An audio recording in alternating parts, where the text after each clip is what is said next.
Panibagong update, panibagong video na naman guys ang i-share ko dito sa channel na to.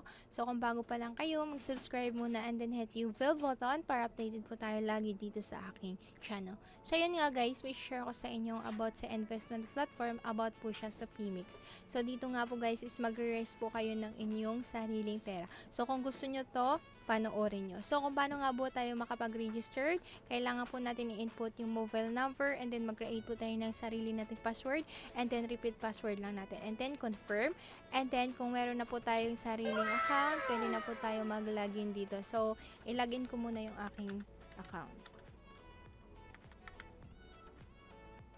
Ayan, click ko lang. So, dito tayo. Close lang natin.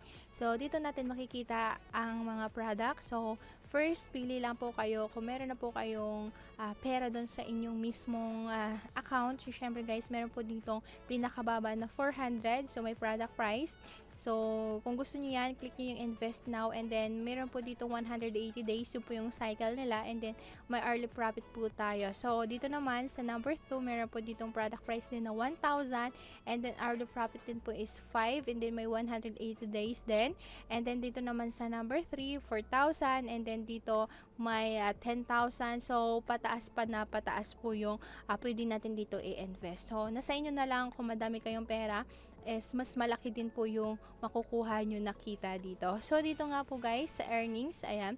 Dito po sa earnings, makikita po natin dito kung meron po ditong mga estimated income, ayan. So, dito din sa bonuses, makikita po natin dito kung yung mga na-earn po natin. So, dito natin ma-check, ayan.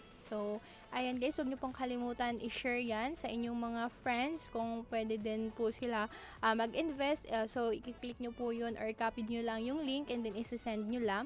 And dito sa ating sariling account, ito po yung ating makikita. Syempre guys, may recharge record, change password, and also my download. So, dito, paano nga ba tayo recharge. So, syempre guys, i-click lang po natin itong recharge. Ayan.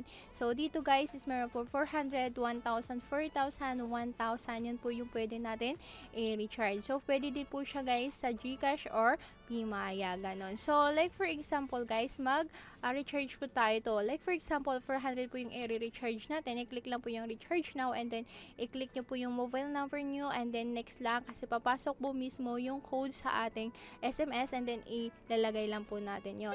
So, dito natin ma-check kung papasok na po yung ating chinarge or ni-recharge nga po dito sa account na to. So, dito naman guys, paano nga po tayo download? Ayan, wait lang natin. So, ayan. So, dito naman guys, sa withdraw, so, i-check natin guys kung nakalagay po yung inyong sariling account, and then yung sariling account yun ng GCash. Yan. Back muna natin yan. Ayan. So, dito guys, yan, ito po yung withdrawal. So, pag nag-withdraw po tayo guys dito is meron po silang time, and then 10 to 18. So, from Monday to Sunday po siya. So, halimbawa, mag-withdraw po tayo ng ating account, ating pera dito. So, syempre meron po ditong 200 yung minimum withdrawal nila. So, yan guys, yung real name natin, ilagay nyo lang syempre, and then yung inyong number, and then i-click nyo po yung withdraw now. So, meron po dito guys, meron po dito silang transaction fee, ganun. So, bali 20% po yung transaction fee nila. So, babawas po yun sa ating money. So, hanggang dito na lang guys, nagtatapos ang aking video. So, huwag nyo pong kalimutan mag-subscribe and then i-click yung bell button para updated po tayo lagi sa aking ipopost dito sa Angel NFT Earnings.